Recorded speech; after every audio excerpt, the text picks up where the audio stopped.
خبر میں خوش آمدید، میرے ساتھ آرمید بڑی خبر میں ہوں سعید قاضی۔ کچھ خبریں ناظرین، حکومت ایڈمنٹ ہے اور اس کے جو اپائنٹی گورنرز ہیں وہ کہہ رہے ہیں جی ہم ڈیٹ نہیں دیں گے۔ اس کی کیا آئینی صورت ہے؟ اس کی کیا کوئی تعدیبی کارروائی بھی ہو سکتی ہے، یا کچھ لوگ ایسے بھی ہیں جو ایٹ ول کا آئین وائن توڑ لیتے ہیں؟ ماضی میں بھی ہم دیکھتے رہے ہیں۔ پی ٹی آئی کے پاس کیا آپشن موجود ہیں؟ اور آج خاص طور پر ایک ایکسکلوسیو میٹنگ ہوئی ہے بھٹی صاحب کی عمران خان صاحب کے ساتھ، اندر کی بات بتائیں گے کہ وہ اتنے کیوں پر اعتماد ہیں۔ شاہد خاقان عباسی کے استعفیٰ as the vice president of the party وہ تو کنفرم ہو گیا۔ بھٹی صاحب کیا مزید استعفے بھی تیار ہیں؟ اور آئی ایم ایف پروگرام کی بحالی کے لیے تمام سیاسی جماعتوں کا اتفاق کی رائے کیا ضروری ہے؟ کوئی ایسا مطالبہ ہوا ہے یا اس پہ ہم کو؟ اور پھر ظاہر سب چاہیں گے ہو جائے، سارے بحالی چاہتے ہیں، مگر اس کے بعد کیا ہوگا؟ مگر بھٹی صاحب اب لگ رہا ہے، میں پہلے تو سوال آپ سے پوچھوں نا، لگ رہا تھا آپ کی باتوں سے کہ خان صاحب ان تمام آرڈرز کے باوجود بڑے پر اعتماد ہیں، ان کے اعتماد کی وجہ کیا ہے؟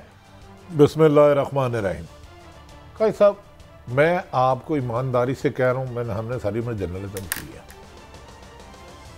حکومت بند گلی میں آ چکی ہے اور بند گلی کے آگے ہر راستہ کھائی ہے۔ میں ان سے ایک اپنی رائے دے رہا ہوں، میں نے عمران خان کو پرعزم، پر اعتماد اور ایک جیتا ہوا سپہ سالار کے طور پر آج دیکھا ہے۔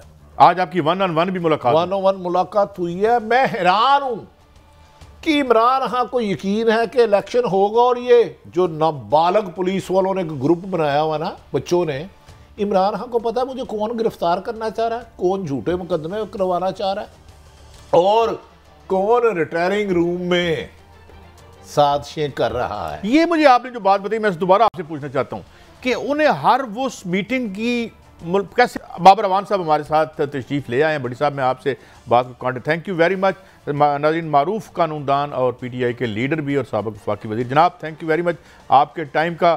بابر اعوان صاحب، یہ کیا کوئی at your sweet will, thank you, at your sweet will آپ آئین کو مؤخر کر سکتے ہیں، یا یہ جو گورنر صاحبان نہیں دے رہے ڈیٹ، تو یہ کوئی لوز قانون ہے، کلیئر نہیں ہے، یا اس کی کوئی کیا سلسلہ ہو سکتا ہے قانون میں؟ اچھا بابر صاحب، میں معافی چاہتا ہوں، میں شروع کروں۔ ایک تو جس طرح آپ نے فواد چودھری کا دبنگ کیس لڑا اور طاقتور حلقوں کو غیر آئینی کام سے روکا، اس کی آپ کو مبارکباد۔ لوگوں کا خیال تھا کہ فواد چودھری صاحب کی کم سے کم 2 سال 2 مہینے منیمم ضمانت نہیں ہوگی، تو اس کا آپ کو کریڈٹ نہ دینا ناانصافی ہوگا۔ تھینک یو بھٹی صاحب، اللہ تعالیٰ آپ کو اجر دے۔ اور قاضی صاحب، میں 2 چیزیں پہلے یہ سمجھنے کے لیے، سوال بڑا سرجیکل ہے کہ کیا سویٹ ول پہ کوئی آئین کو پرے رکھ کے تاکہ نسیاں پہ، یا اس کو چیتھڑا کہہ کے چند کاغذوں کا ایک اس کو لوتھڑا کہہ کے کہیں پھینک سکتا ہے، یا اس کو ممکن آنکھ سمجھ سکتا ہے؟ آنسر ول بی نو۔ لیکن میں اس کے 2 پہلے آپ ذہن میں رکھ لیں۔ جو عمران خان نے اپنی 2 گورنمنٹس توڑیں، اس وقت پاکستان میں آئین موجود تھا، اور آئین کی موجودگی میں جو آئین کے اندر لکھا ہوا ہے اس کے علاوہ اور کچھ نہیں کیا جا سکتا۔ پہلی بات یہ ذہن میں رکھیں۔ دوسری بات یہ ذہن میں رکھیں کہ جو حاجی سیف اللہ کیس تھا، جب محمد خان جنیجو صاحب کی اسمبلی توڑی گئی تھی، تو اس میں سپریم کورٹ آف پاکستان نے یہ کہا کہ اگرچہ غیر آئینی طریقے سے اسمبلی توڑی گئی ہے اور گورنمنٹ ڈیزولو کی گئی ہے، لیکن اس کے باوجود چونکہ جو الٹیمیٹ ساورن ہے، الٹیمیٹ ساورن کون ہے؟ وہ قاضی صاحب ہیں، بھٹی صاحب ہیں، کیمرہ مین ہے انیلی ہے، پروڈیوسر ہے، اور وہ جو باہر سڑک پہ کھڑا ہے ڈرائیور وہ ہے۔ یہ سارے وہ لوگ ہیں جنہوں نے ووٹ دینا ہوتا ہے۔ تو انہوں نے کہا کہ الٹیمیٹ ساورن کو چونکہ کال دے دی گئی ہے کہ الیکشن کراؤ، اس لیے غیر آئینی اقدام ہونے کے باوجود ہم پہلی پرائرٹی جو سپریم کورٹ آف پاکستان نے کہا ہم دیں گے ملک میں الیکشن کو، اس لیے کہ پاکستان کا آئین شروع ہی یہاں سے ہوتا ہے کہ وی دی پیپل آف پاکستان، ہم یہ پاکستان کے لوگ ہیں، ہم نے اپنا 12 اپریل 1973 کے دن سے اپنے اوپر یہ آئین ہم نے لاگو کر دیا۔ اب یہ 2 باتیں ذہن میں رکھیں، میں آپ کے سوال کی طرف آتا ہوں۔ آپ کا سوال یہ ہے کہ کیا کوئی سویٹ ول سے اس کو تبدیل کیا جا سکتا ہے؟ ہم کس دفعہ کی بات کریں؟ میں بالکل عام فہم انداز میں دیہاتی آدمیوں، دیہاتی طریقے سے بتاتا ہوں کہ آئین کے اندر ایک آرٹیکل ہے جس کا نمبر ہے 105، اس کے 3 ذیلی حصے ہیں۔ سب سے پہلا حصہ یہ ہے کہ جو ہی اسمبلی توڑنے کی سمری جو صوبے کا چیف ایگزیکٹو ہوتا ہے، جس کو چیف منسٹر کہتے ہیں، وہ بھیجتا ہے اور گورنر کو ریسیو ہوتی ہے تو گورنر اس کو زیادہ سے زیادہ 48 یعنی 48 گھنٹے تک روک کے رکھ سکتا ہے. اس کے بعد گورنر کیا کرے گا؟ وہ ڈیمنگ کلاز آ گئی ہے، ورنہ اگر گورنر کچھ نہیں کرتا تو اسمبلی خود بخود ڈیزالو ہو جائے گی. ڈیزالو ہونے کے بعد دوسری ذمہ داری اسی آئین کے آرٹیکل 105 کے نیچے گورنر کی یہ ہے کہ وہ فوری طور پہ نئے الیکشن کی ڈیٹ دے گا. میں یہ وضاحت بھی بٹی صاحب کر دوں اور قاضی صاحب کر دوں کہ وہ الیکشن کی ڈیٹ نہیں ہوگی، وہ جنرل الیکشن اس میں لکھا ہوا ہے، وہ عام انتخابات ہوں گے جن کی ٹرم 5 سال کے لیے ہوگی. یہ دوسری بات ہے جو گورنر کی ذمہ داری آ گئی. تیسری بات یہ ہے کہ اس کے بعد وہ کیئر ٹیکر کیبنٹ بنائے گا اور کیئر ٹیکر چیف منسٹر بنائے گا. یہ ترتیب آئین میں جو لکھی ہے اس کو نہیں بدلا جا سکتا. جس طرح سے آئین میں یہ لکھا ہوا ہے کہ جو ہی اسمبلی منتخب ہوگی تو اپنی پہلی جو اس کی سٹنگ ہوگی اس کے اندر پہلے وہ اسپیکر ڈپٹی اسپیکر کا الیکشن کریں گے اور شام کو وہی اسپیکر جو ڈپٹی اسپیکر ہے وہ حلف اٹھانے کے بعد پھر پرائم منسٹر کا وہ الیکشن کروائیں گے. اور اس کو ریپلیکیٹ کیا جاتا ہے، یعنی اسی تناظر میں چلا جاتا ہے آئین کے اندر جب آپ صوبائی اسمبلیوں کے پاس جاتے ہیں.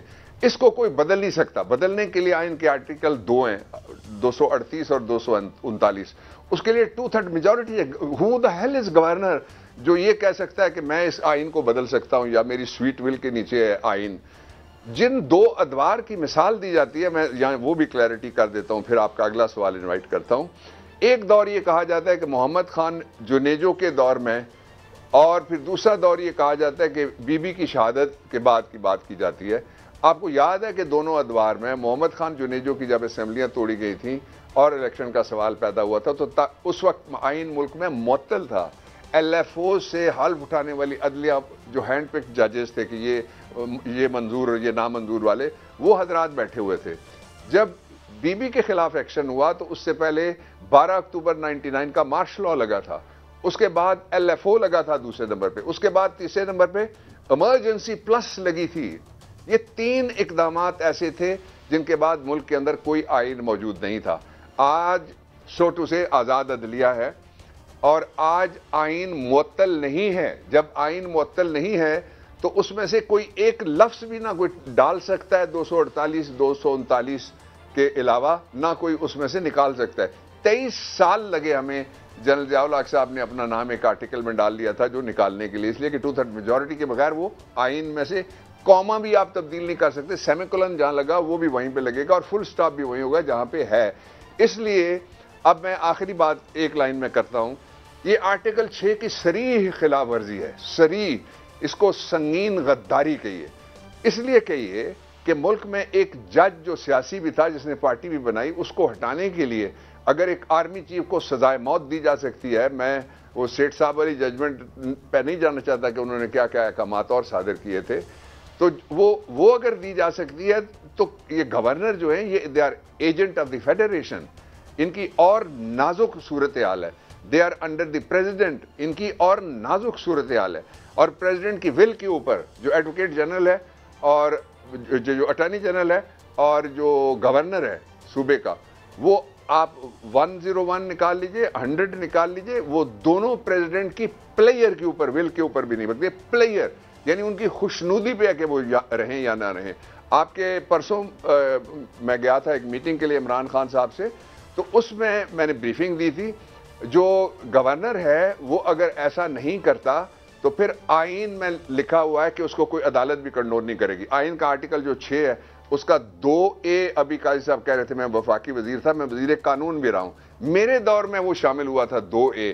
اس میں لکھا ہوا ہے جو پہلے نہیں تھا، اسی لیے عدالتیں کوریج دیتی تھی اور عدالتیں ان کو مارشل لاء کو چھتری فراہم کرتی تھی. لیگو کانسٹیٹیوشنل اسکیم کے نیچے لکھا ہوا ہے کہ اگر کوئی کورٹ بھی اس کو کنڈون کرتی ہے کسی جگہ مارشل لاء کو، الٹرا کانسٹیٹیوشنل کسی ایکٹ کو، تو اس پہ بھی سنگین غداری لگے گی. اور کورٹ کی ڈیفینیشن میں 2 درجے کی عدالتوں کا ذکر آئین کرتا ہے، ہم نہیں کر رہے یہاں پہ بیٹھ کے. ایک کورٹ کا مطلب ہائی کورٹ، دوسری کورٹ کا مطلب ہے سپریم. اچھا بابر صاحب ذرا آسان لفظوں میں، آسان، آپ بڑے اچھا، گزارش ہے کہ موجودہ دونوں گورنر صاحبان الیکشن سے فرار کا راستہ اپنا رہے ہیں، کبھی دہشت گردی، کبھی معاشی تباہی. اگر 90 دن میں الیکشن نہیں کراتے تو یہ نگران حکومتوں کا آئینی طور پر کیا رول ہوگا، اور گورنروں کے خلاف 90 دن میں 2 صوبوں کی تحلیل 16 اسمبلی میں الیکشن نہ کرانے کی صورت میں کوئی ان کے خلاف کاروائی ہو سکتی ہے؟ دیکھیں دو باتیں ذہن میں رکھ لیں. ایک تو یہ ہے کہ آئین میں لکھا ہوا ہے کہ جو کیئر ٹیکر گورنمنٹ آئے گی, اگر اسمبلی نے, بی اٹ نیشنل اسمبلی اور دی پروونس, اگر اس نے اپنا عرصہ پورا کیا تو پھر وہ 60 دن میں انتخابات کرانے کی پابندی ہے. 60 دن کا مطلب بٹی صاحب, قاضی صاحب, 61 دن نہیں ہے, 62 دن نہیں ہے. 60 دن کا مطلب 59 دن ہو سکتا ہے, لیکن 60 دن کا مطلب 60 ہی ہے. ایک بات. دوسرا, اگر اسمبلی کو ڈیزالو کر دیا جائے, جس طرح اپنی گورنمنٹ توڑ کے اسمبلی توڑی عمران خان نے یہاں اور کے پی میں دونوں جگہ, پنجاب اور کے پی میں دونوں جگہ, تو اس صورت میں آئین میں لکھا ہوا ہے کہ 90 دن کے اندر انتخاب ہوگا. اس لیے انتخاب میں جو لے جانے کا جو ارینجمنٹ ہے اس کو کہتے ہیں کیئر ٹیکر.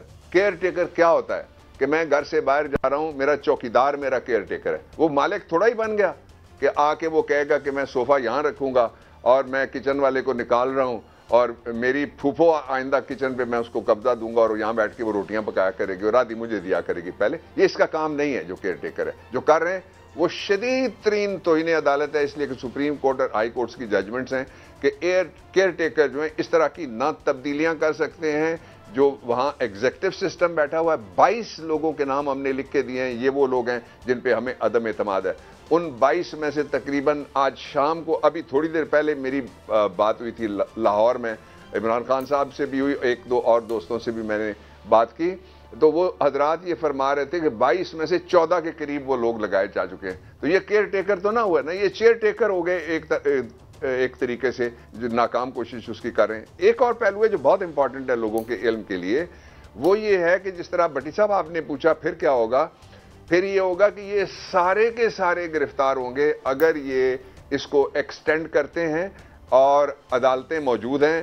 اور وہ والا ٹائم نہیں ہے کہ ساری عدالتیں ایک ہی طرح سے کوئی یونین بنا کے کوئی فیصلہ کریں گی کہ جی ہم نے یہ فیصلہ کرنا ہے. نہیں, اگر اتنا بڑا سوال آ جائے کہ کیا آئین پاکستان وائلیٹ ہوا, کیا آئین پاکستان کو توڑا گیا, کیا کوئی سنگین غداری ہوئی, تو اس کے لیے جو عدالت بنتی ہے وہ بھی ایک صوبے سے نہیں بنتی. اس کے لیے بھی مختلف صوبوں کے سینئر ججز اور چیف جسٹسز بٹھائے جاتے ہیں. اس لیے یہ پاکستان کی بنیاد کے ساتھ کھیلنا ہوگا. میں آپ کو ایک مثال دیتا ہوں, یہ جو کھیل ہے یہ ریپلے ہوگا. کس چیز کا ریپلے ہوگا؟ آپ کو یاد ہے 67 میں اس وقت کے مارشل ایڈمنسٹریٹر نے ایک پریزیڈنشل آرڈر کے ذریعے سے اگرتلا انڈیا کا ایک شہر ہے, اس کی سازش کیس, مشتاق خوندکر, تاج الدین اور 21 لوگ اس میں بعد میں شامل ہو گئے ٹوٹل, اور اس میں مجیب الرحمان بھی شامل تھا. پھر وہ چاٹنا پڑا کیس بنانے والوں کو, وہ کیس واپس لیا ریاست پاکستان نے. کیوں غلط کیس بنایا تھا؟ اگر غلط نہیں تھا تو کیوں واپس لیا تھا؟ دوسرا کیا ہوا, وہ بھی بڑی امپورٹنٹ ہماری تاریخ کا ایک حصہ ہے کہ وہ لوگ جن کے اوپر یہ کیس بنا تھا, انہوں نے 70 کے انتخابات میں, کیس بنا تھا 67 میں, پاکستان کی اسمبلی کے کاغذات نامزدگی داخل کیے, پاکستان کے الیکشن کمیشن کے پاس اپنے کاغذات منظور کروائے, پاکستان کے نظام کے نیچے انہوں نے الیکشن لڑا مشرقی پاکستان. کوئی انڈین خدا نخواستہ فوج وہاں پہ نہیں بیٹھی ہوئی تھی, اور امپیریلسٹ وہاں سے نکل چکے تھے 14 اگست 1947 کی نصف شب کو, جب قائد اعظم علیہ رحمت نے قیام پاکستان کا اعلان فرمایا تھا. تو کس قانون اور نظام کے تحت وہ لڑ رہے تھے الیکشن؟ وہ پورے پاکستانی تھے اس وقت تک, انہوں نے الیکشن لڑا. پھر انجینئرنگ کرنی شروع کر دی گئی, پولیٹیکل انجینئرنگ. یہ خیال آ گیا کہ اکثریت کو اقلیت کے ساتھ ہم سواپ کر لیتے ہیں. اس کا نتیجہ پھر جو نکلا وہ بہت خوفناک تھا. آج آپ نے ایک اور طرف بھی اگر آپ توجہ دیں تو وہ یہ ہے کہ آئین توڑنے کا ابھی تھوڑی دیر پہلے, یعنی پشاور لہو ہے, 100 لاشیں اٹھے ہیں. پولیس جو پشاور کی ہے اور کے پی کی ہے, میں ان کو خراج تحسین پیش کرنا چاہتا ہوں, دل و جان کے ساتھ خراج تحسین پیش کرنا چاہتا ہوں, اس لیے کہ جتنی شہادتیں, یہ وہ لوگ ہیں جنہوں نے جو بم باندھ کے آنے والے تھے ان کو دوڑ کے سینے سے لگایا اور پاکستان کو اور اپنے عوام کو بچایا ہے. ان کے بارے میں آج بیٹھ کے جو گفتگویں ہو رہی ہیں کہ پوری کابینہ حاضری دینے کے لیے چلی گئی ایک شادی ہال کے اندر, جو ایک کارنر میٹنگ ہوئی اس میں, اور مریم یہ فرما رہی تھی کہ اگر اس کو مائنس نہ کیا گیا تو پاکستان کے حالات خراب ہو جائیں گے. آپ شادی ہال سے باہر نکلیں گے تو پھر پاکستان کے حالات کو آپ کو پتہ چلے گا. اس لیے کھل کے یہ کہا جا رہا ہے آئین توڑو, گورنر کہہ رہے ہیں کھل کے, اور ایک پارٹی کی جس کو بنایا گیا چیف آرگنائزر وہ کہہ رہی ہیں کھل کے کہہ رہی ہیں کہ آئین توڑو، یعنی وہ فرمائش کر رہی ہیں آئین توڑنے کی کہ ایک آدمی ہے اس کو آپ سیاست میں سے مائنس کرو۔ میں تھوڑا سا اور رہنمائی چاہتا ہوں بابر اعوان صاحب، وطن عزیز میں نظریہ ضرورت بھی تو رائج رہا ہے، اگر یہ کورٹ میں چلے جاتے ہیں تو کیا کورٹ کمپیٹنٹ ہے کہ وہ آئین میں کہے کہ نہیں حالات ایسے ہیں جیسے ہم ماضی میں دیکھتے رہے ہیں؟ حالانکہ ذکر کر دیا آپ نے وہ جو شک ڈالی تھی۔ جی اعوان صاحب۔ Absolutely not, absolutely not. دو کام ہو چکے ہیں پاکستان میں، پہلے عدالتی فیصلے موجود ہیں، ان کے مد نظر یہ بات میں کہہ رہا ہوں۔ میں نے بتایا آپ کو، جو محمد خان جنیجو صاحب کی اسمبلی کا میں نے آپ کو ایک بتایا۔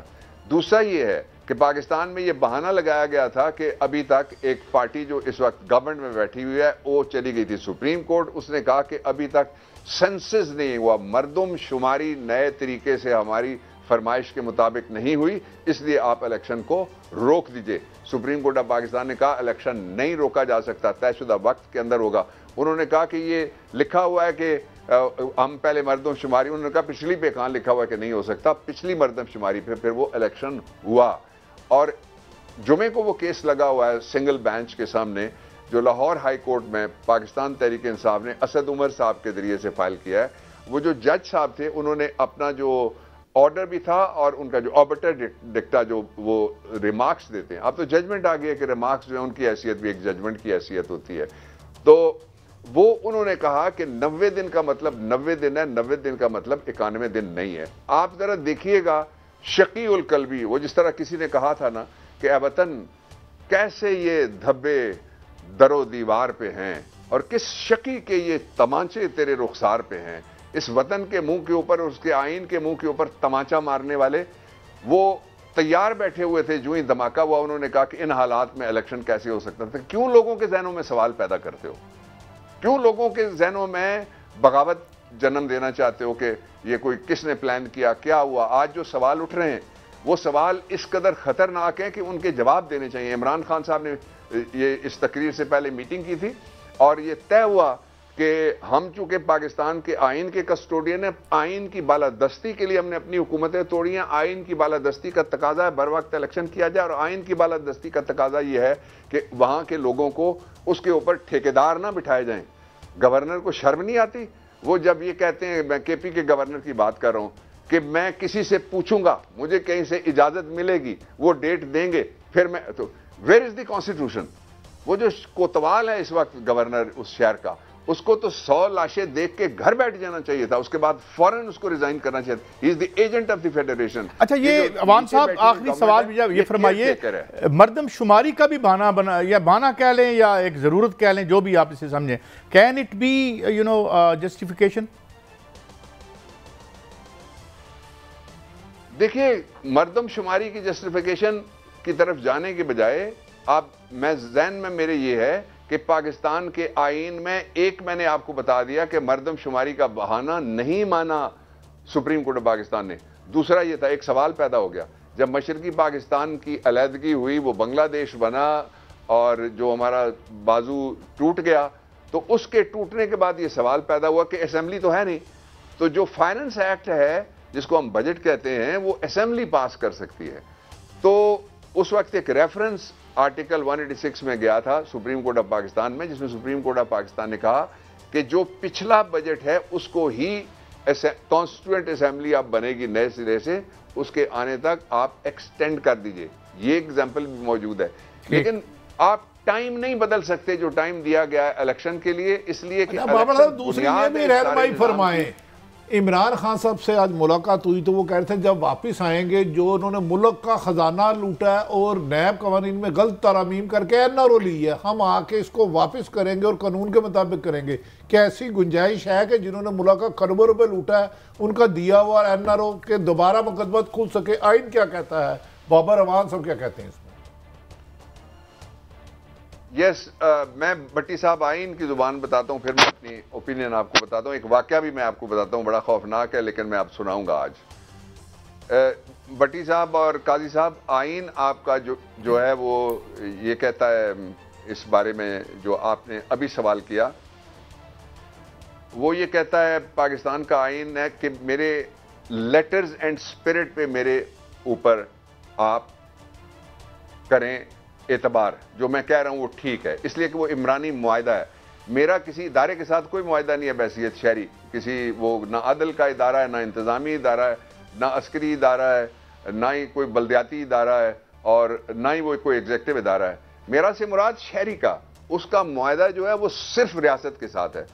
اور جو ریاست کے قوانین ہیں ان میں لکھا ہوا ہے کہ اگر کسی کے، یہ فنڈامنٹل رائٹ ہے بلکہ یہ چیپٹر 1 میں، کہ اگر کسی کے اوپر ایک مقدمہ پہلے پروسیکیوشن مکمل ہونے کے بعد اور ججمنٹ آنے کے بعد چل چکا ہو تو اس کے ساتھ ڈبل جیپڈی نہیں ہو سکتی، یعنی وہ مقدمہ دوبارہ اس کی پروسیکیوشن اس میں نہیں ہو سکتی. یہ طے شدہ ہے. دوسرا، ضابطہ فوجداری ہے آپ کا جو پروسیجرل لا ہے کرمنل جو جسٹس سسٹم کے اندر، اس کے اندر بھی یہ لکھا ہوا ہے کہ اگر ایک دفعہ کسی کے خلاف مقدمہ چلے، اس کا فیصلہ بری کرنے کی صورت میں آ جائے یا اس کو نہ بری کیا جائے یعنی سزا دے دی جائے، تو دونوں صورتوں میں اس کے خلاف مقدمہ نہیں چل سکتا کیونکہ ڈبل جیپڈی ہے. یہ ایک پرانا قانون ہے، صدیوں پرانا، کہ nobody can be vexed twice for the same offence. یعنی 2 دفعہ کسی کو ٹیکا اسی مرض کی دوا کے طور پہ نہیں لگایا جا سکتا. اب آ جائیے، یہ جو NRO2 انہوں نے لیا، اس NRO2 کے مطابق جتنے بھی مقدمے، عمران بالکل ٹھیک کہہ رہے ہیں، بالکل ٹھیک کہہ رہے ہیں، میں نے پوائنٹ آف ویو یہ ان کو پہلے دن میں نے دیا ہوا ہے. جتنے بھی مقدمے ہیں ان مقدمات کو واپس کیا گیا ہے ادارے کو. نیب کو کہا گیا ہے کہ یہ لیں، یہ مقدمے آپ لے جائیے، اس لیے کہ نیب کا قانون اور دائرہ اختیار ختم ہو گیا. اور ساتھ ہر آرڈر میں لکھا جا رہا ہے کہ اس کو کسی اپروپریٹ فورم کے اوپر آپ لے کے جائیں. ایک دن جو جسٹس کیانی صاحب نے ججمنٹ دی ہے اسلام آباد ہائی کورٹ کی، میں کسی اور کیس کے لیے بیٹھا ہوا تھا تو انہوں نے مجھے کہا آپ بیٹھے ہوئے ہیں تو آپ آگے آ جائیں. وہ 10-12 وکیل تھے اور وہ یہ پٹیشنیں چل رہی تھیں کہ ان کا مقدمات کا کیا بننا ہے، اور وہاں نیب کا بھی تقریباً پورا ادارہ پروسیکیوشن موجود تھی. تو مجھ سے جب انہوں نے پوچھا تو میں نے کہا کہ یہ کیس، ان میں سے تو کوئی کیس میری رائے کے مطابق تو ختم نہیں ہو رہا. تو یہ ججمنٹ میں لکھا گیا اس میں کہ کوئی کیس ختم نہیں ہو رہا، اس لیے اس کو آپ کے سوال کا جواب آئین اور قانون میں شروع کیا جا سکتا ہے دوبارہ، اور وہ ابھی چلنے ہیں. دوسرا، اب آپ یہ تو تھی قانونی پوزیشن. اب میں اپنی ایز اے جورسٹ آپ کے کہنے کے مطابق اور تعمیل میں آپ کی میں اپنی رائے دینے لگا ہوں. یہ مقدمات ضرور چلنے چاہیے. مجھے بہت اچھی طرح سے یاد ہے جب اسپیکر ہاؤس میں ایک باقاعدہ ایک اجلاس کر کے تو وہاں میری شکایت کی گئی تھی. میری شکایت یہ کی گئی تھی کہ یہ جس نے شکایت کی گئی تھی آپ سمجھ جائیں گے کہ وہ کون تھا اور کس صوبے سے تھا. اس نے کہا کہ بابر امان صاحب تے چلنے نہیں دیں دے سانو. تو میں نے کہا، میں نے بولنا چاہا تو مجھے کسی نے کہا کہ آپ نہ بولیں. میں نے کہا اگر نہ بولنا ہے تو میں اس میٹنگ میں ہی نہیں بیٹھتا، میں تو چلا جاتا ہوں. پھر میں بولا، میں نے ان کو کہا بتائیے میں آپ کو کیا روکتا ہوں. وہ دن تھا قاضی صاحب اور بٹی صاحب جس دن 34 جو دفعات پہ مشتمل انہوں نے اپنا بنایا تھا چارٹر آف کرپشن، اور 34 ٹیکے وہ لگانا چاہتے تھے قوم کو 35 پنکچر کے بعد، اور وہ NRO لینا چاہتے تھے. میں نے ان کو کہا، میں نے کہا اگر میرا بیٹھنا اچھا نہیں لگتا تو میں ریزائن کر دیتا ہوں اس کمیٹی سے، میں کل سے نہیں آؤں گا. اور پھر مجھے اگلے دن ایک دن بلایا گیا کہ آج کھانا ہے فلانی جگہ، اور میں نہیں گیا. میں نے کہا بابر صاحب سنا ہے اس دن تو وہ بالکل لاجواب ہو گئے تھے، آپ کو کوئی جواب ہی نہیں دے سکے تھے، کوئی آرگومنٹ ہی نہیں کر سکے تھے، جو میری اطلاع ہے جب آپ نے یہ انہیں کہا. تو سر آرگیومنٹ کیا کریں؟ اس ملک کو اگر ہم گدوں کے حوالے کر دیں اور کہیں کہ جس کے پاس 7 ارب ہے وہ بھی ہم چھوڑ دیتے ہیں، جس کے پاس 107 ارب چلا گیا اس کو بھی ہم چھوڑ دیتے ہیں، اور ملک کے اندر ایک 30 سے لے کے 50 تک لوگوں کی ایسی ایلیٹ مافیا بصورت اشرافیہ پیدا کر دی جائے جس کے لیے قانون دوسرا ہے، جس کے لیے ملک دوسرا ہے، جس کے لیے آئین دوسرا ہے، جس کے لیے انصاف دوسرا ہے، جس کے لیے سٹینڈرڈ دوسرا ہے. کیسے چل سکتا ہے یہ پورا نظام؟ اچھا، نااہلی کی صورت میں چھوٹا ویلن ہے، بڑا کرمنل ہیرو ہے. سر اگر نااہلی جو they seem hell bent upon کہ خان صاحب کو کرنا ہے نائل one way or the other, صدر صاحب اوپر بیٹھے ہیں، ان کے پاس کیا ہے حل؟ تو کیا یہ آپ کے خیال میں انتظار کریں گے، یا صدر صاحب جو ہے وہ اگر یہ کرتے بھی ہیں اور پھر خان صاحب کیا الیکشن یا الیکٹرل پروسیس میں رہ سکیں گے اگر ایسی صورتحال ہوتی ہے، انہیں پارڈن مل بھی جاتی ہے؟ تو دیکھیں میں فرینکلی آپ کو بتاتا ہوں، یہ اندر بھی ہم بحث ہوئی ہے قانونی حوالے سے.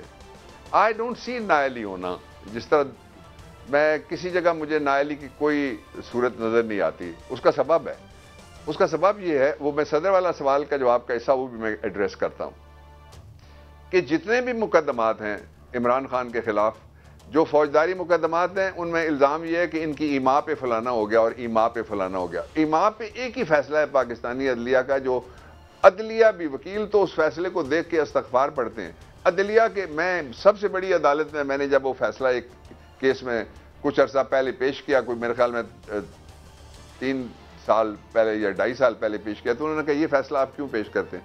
میں نے کہا آپ دیتے ہیں اس لیے پیش کرتے ہیں، آپ نہ دیا کریں، ہم ایسے فیصلے پیش نہیں کریں گے۔ وہ تھا ذوالفقار علی بھٹو کہ جو عدالتی قتل کا فیصلہ ہے۔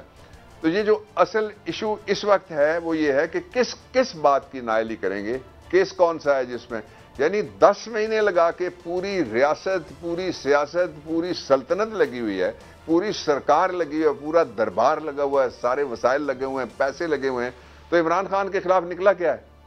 ایک ان کی غیر سیاسی ہماری بشرا بھابی، اس کے اوپر آن سلاٹ، اور دوسرا ایک گھڑی جو انہوں نے خریدی اور ضرورت سے زیادہ پیسے دیے۔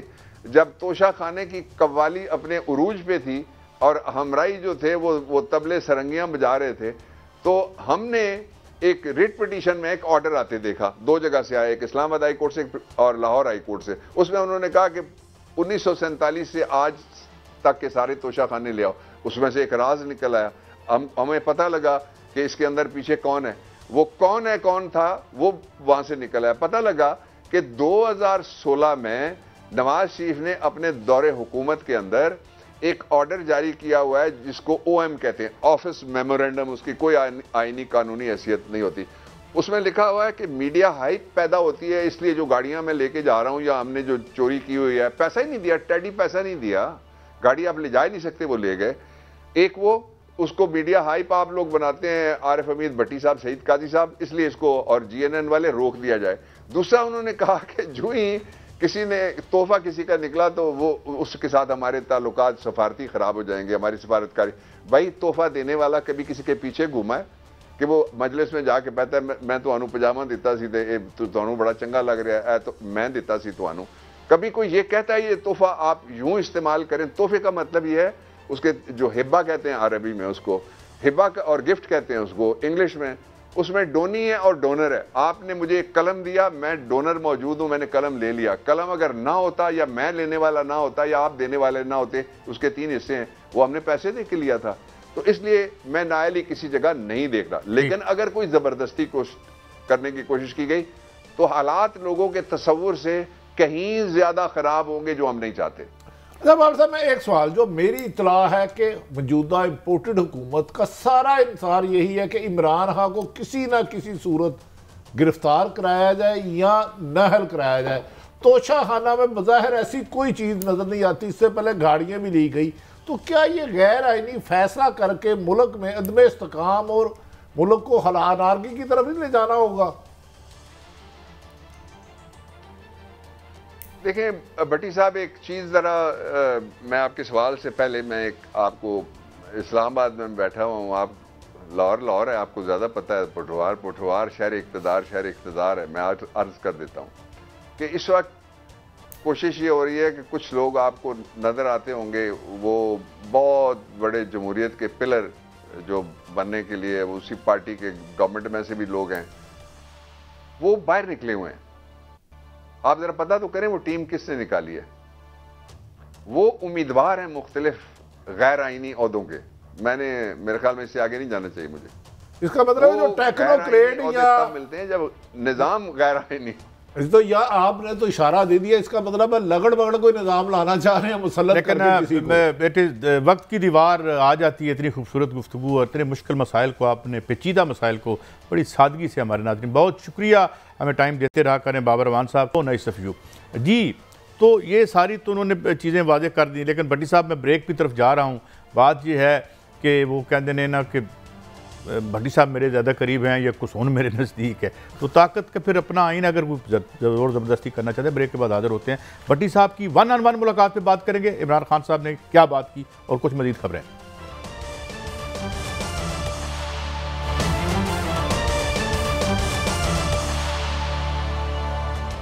Welcome back. بڑی صاحب سے عمران خان صاحب والی جو سٹوری ہے وہ تو ہمارے پاس ایکسکلوسو ہے، مگر اس سے زیادہ اہم ہمارے ساتھ ایک ایسی شخصیت ہیں جو ہمیشہ ہمیں انلائٹن کرتے ہیں، جناب ڈاکٹر حفیظ پاشا صاحب. Thank you very much for your time. Sir میں ذرا پرٹیننٹ رہنے کی کوشش کروں گا. بات ہو رہی ہے IMF سے کہ اس کے کس پوائنٹ پہ ہم کھڑے ہیں، سالویج ہوگا اگر ہو، اور یہ جو فری فال ہے روپی کی، یہ بات معاہدہ ہوتے ہی کوئی رکاوٹ آ جائے گی؟ ہم کہاں کھڑے ہیں؟ لوگ کسی ایک تسلی کے لفظ کے لیے لوگ ترس رہے ہیں جن سے ہماری بات ہوتی ہے. ڈاکٹر صاحب. بسم اللہ الرحمن الرحیم. میں آپ کے سوال کا جواب دینے سے پہلے ایک آج کی خبر سنانا چاہتا ہوں، اور وہ یہ ہے کہ پاکستان بیورو آف اسٹیٹسٹکس نے جنوری کے مہینے کے اسٹیٹسٹکس پیش کیے ہیں افراط زر کی رفتار کے بارے میں، اور وہ ذرا کافی پریشان کن ہے. اندازہ یہ ہے کہ جنوری کے مہینے میں 27.6% تک آپ کی انفلیشن ریٹ پہنچ چکا ہے، اور یہ پچھلے 27 سال کا سب سے بلند ریٹ ہے. اور اس سے زیادہ جو پریشانی کی بات ہے وہ یہ ہے کہ آپ کے کھانے پینے کی اشیاء کی قیمتیں جو ہیں وہ 42% بڑھی ہیں. اس بات کا تو بے تحاشا ہم سب کو افسوس ہے، اس لیے کہ اس سے جو ایک لوور مڈل کلاس یا ورکنگ کلاس کے لوگ جو ہیں وہ بری طرح سے اس وقت پریشان ہوں گے. اور ایک اور جلد سے جلد ایک اور اعداد شمار پیش کر دوں، اور وہ یہ ہے کہ تاریخ کا ایک چیز میں سب سے بلند اضافہ ہوا ہے پچھلے کچھ مہینوں میں، اور وہ ہے پیاز. 5.5 گنا اس کا لیول ہو چکا ہے، یعنی کہ 450% کا اضافہ.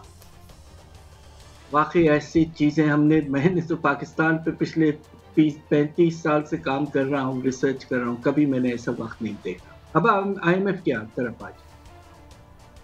دیکھیے بات یہ ہے کہ پاکستان نے IMF کے ساتھ جو اگریمنٹ واپس لے آئے تھے سپٹمبر کے مہینے میں، اور پروگرام پھر سے شروع ہو گیا تھا، نوا ریویو ہونا تھا 3 مہینے کے بعد.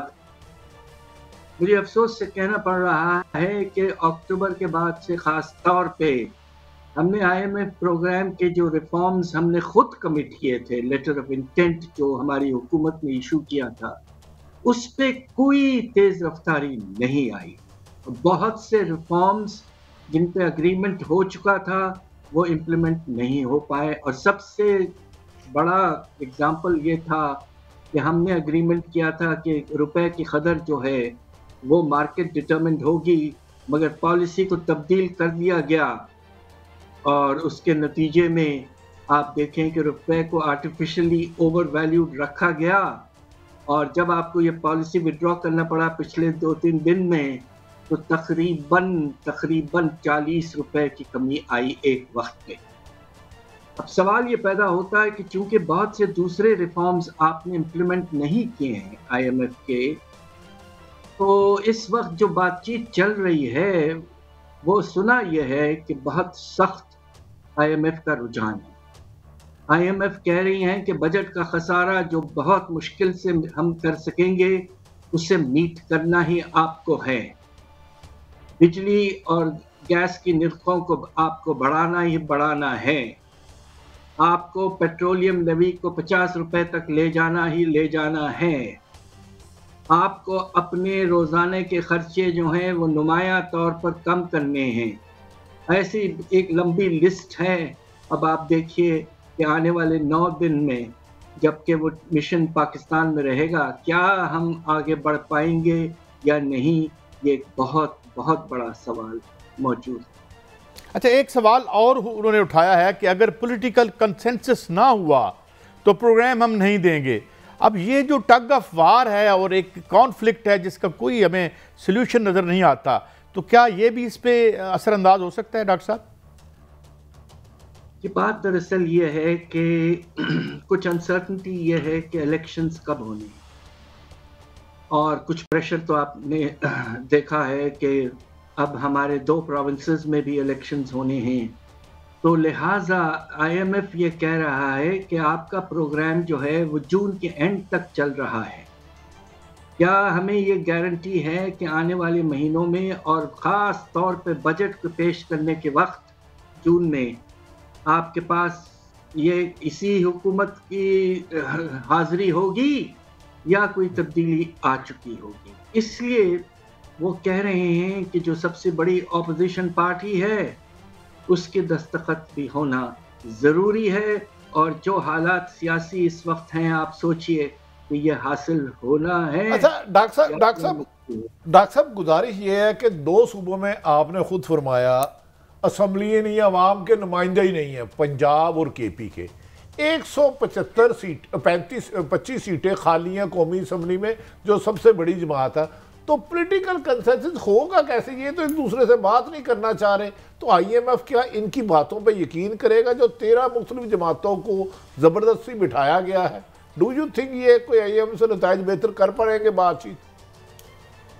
بات دراصل یہ ہے کہ جو ریکارڈ ہے اکتوبر کے بعد سے وہ یہ بتاتا ہے کہ اس حکومت نے دستخط کرنے کے باوجود اپنے لیٹر آف انٹینٹ میں آئی ایم ایف کو جو دیا تھا امپلیمنٹیشن بہت کم ہوا ہے، اور آئی ایم ایف کو ایک پرابلم جو ہے وہ پچھلی حکومت کے ساتھ بھی بہت تھا کہ ویٹ اینڈ سی، کبھی گو سلو کبھی گو پراپر، تو یہ لہٰذا پاکستان کا جو اس وقت ریکارڈ ہے پچھلے 2 سال کا وہ بہت ہی جسے کہتے ہیں نامناسب ہے، اور کوئی بھی انٹرنیشنل ادارہ جو ہے وہ اس بات پہ یقین کرنے کے لیے تیار نہیں ہے کہ آپ سارے جو ریفارمز آپ کمٹ کر رہے ہیں آپ کر کے دکھائیں گے، تو یہ کریڈیبلٹی کا بہت بڑا مسئلہ بن چکا ہے، اور اب آپ دیکھیے کس طرح ہماری حکومت اس مسئلے کو ریزالو کرتی ہے آنے والے 1 ہفتے 10 دن۔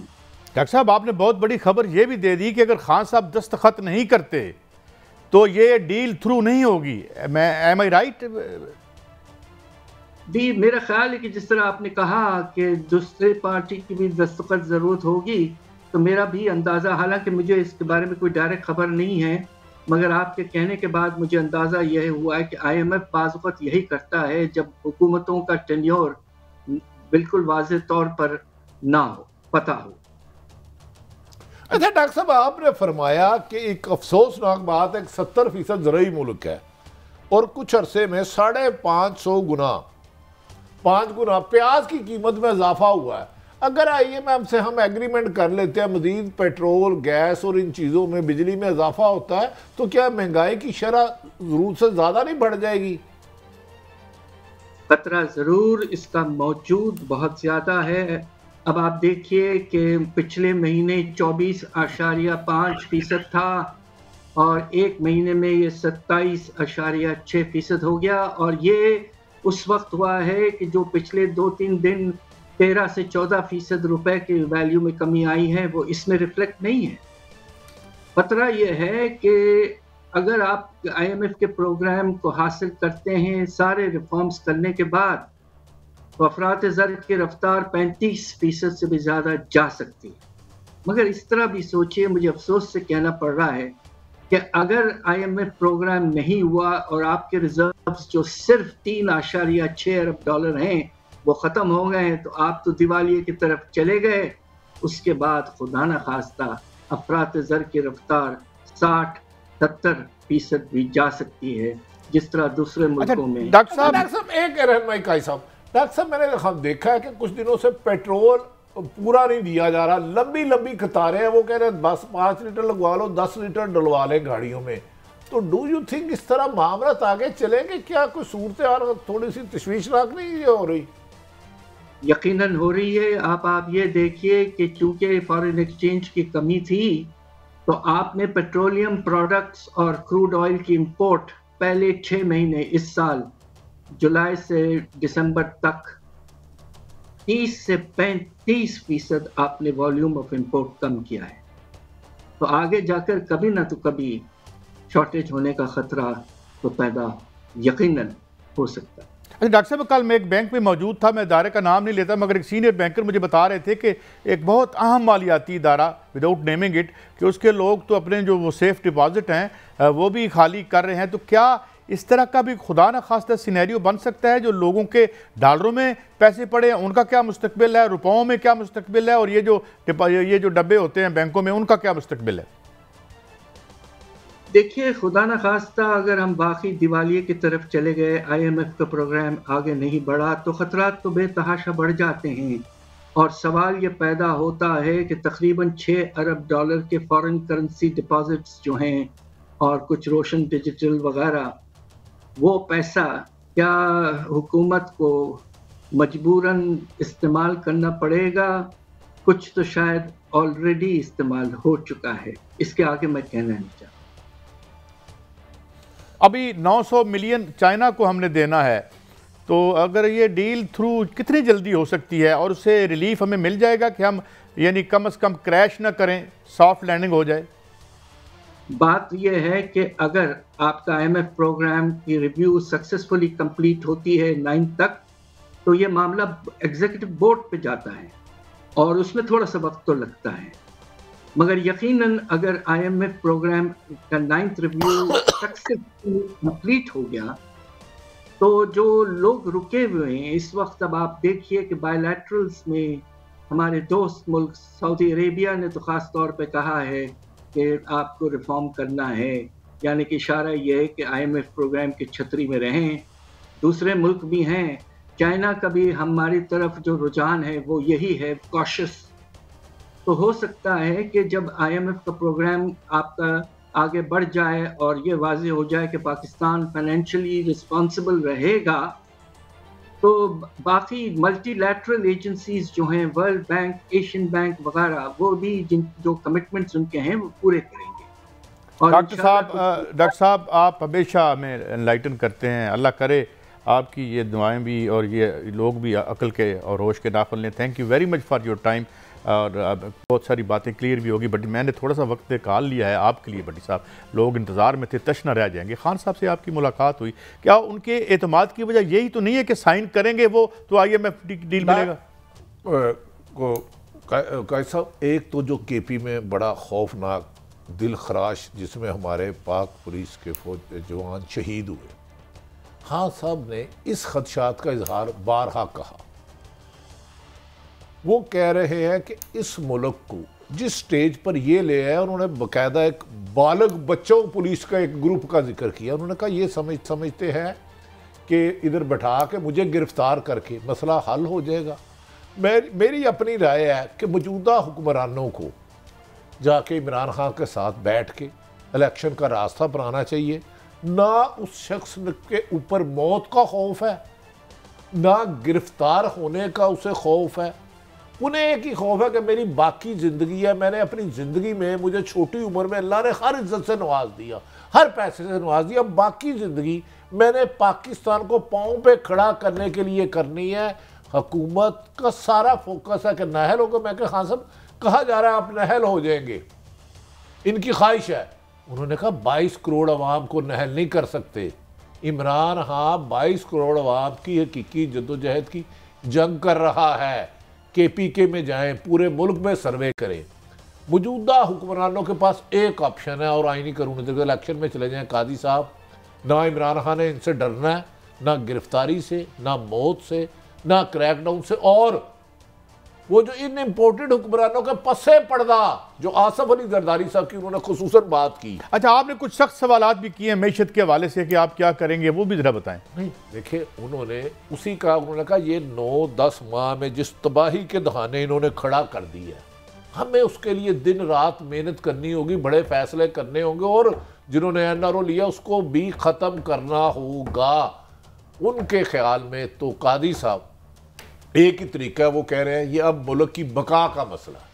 انہوں نے کہا آصف علی زرداری کے ساتھ میں نے خالی اس کا نہیں، انہوں نے کہا میں نے لیا ان کا نام، میری قتل میں سازش ہے، اور ان کے پاس ایویڈنس ہے قاضی صاحب، میں نے خود دیکھ لیا ہے، وہ انبلیویبل ہے، ایویڈنس رکھا ان کے پاس۔ محترم عمران خان کے پاس ایویڈنس ہے، وہ کہہ رہے ہیں کہ یہ جو انہوں نے یہ جو بیان دیا انہوں نے کہا خالی میں نے ان کا نہیں کہا، اور ان کے ساتھ جو ملے ہوئے ہیں 3 بندوں کے نام لیے انہوں نے، اور تینوں کا جہاں یہ گفتگو ہوئی عمران خان کے پاس وہ بھی ٹائم اور جائے وقوع ہے، یہ کیسے روکیں گے اس کو؟ پتہ نہیں ان کو کیا بچے جمہورے پولیس کی ایک فورس بھرتی کر لی 5 لوگوں کی تو سمجھ رہے ہیں کہ پی ٹی آئی کو بھی کچل دیں گے، صحافیوں کو بھی کچل دیں گے۔ اچھا مریم صاحبہ نے بھی جو بات کی ہے وہ بھی میں آپ کو سنوائی دیتا ہوں، وہ بھی بڑی اہم ہے، سنائیں جی۔